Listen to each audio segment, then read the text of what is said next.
இல்லை சார், பத்திரிகையாளர்களுக்கு மறுபடியும் அன்பான வணக்கத்தை தெரிவிச்சுக்கிறேன். இப்போ இங்கே என்ன நடந்துகிட்டு இருக்குன்னு பாருங்க.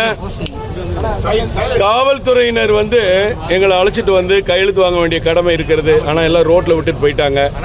இப்போ நாங்களும் ஆனால் சட்டத்துக்கு மரியாதை கொடுத்து நாங்களே எங்கள் நிர்வாகிகிட்ட இப்போ நாங்கள் கையெழுத்து வாங்கிட்டு இருக்கோம். பாருங்க எல்லாருமே கையெழுத்து வாங்கி வழக்கம் போல காவல்துறையினர் என்ன செய்வாங்களோ அந்த வேலையை இப்ப நாங்க பார்த்துட்டு இருக்கோம். நாங்க இதை பார்த்து எல்லாத்தையும் கையெழுத்து நாங்க பக்கத்துல காவல்துறையிட்ட கொடுக்க போறோம்.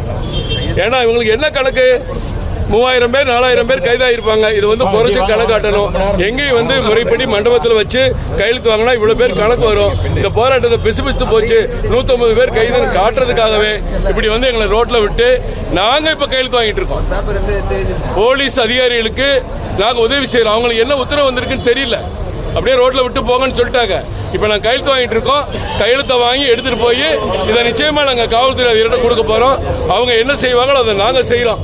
இது பிஜேபியினுடைய இது கடமை. ஏன்னா மக்களுக்கு தெரியப்படுத்தணும். பாருங்க எப்படிலாம் ஒரு திட்டமிட்டு சதி பண்றாங்க, எப்படி ஒரு போராட்டத்தை ஜனநாயக கடமையாற்றுவதை நசுக்க பார்க்கறான்னு நீங்க பாருங்க.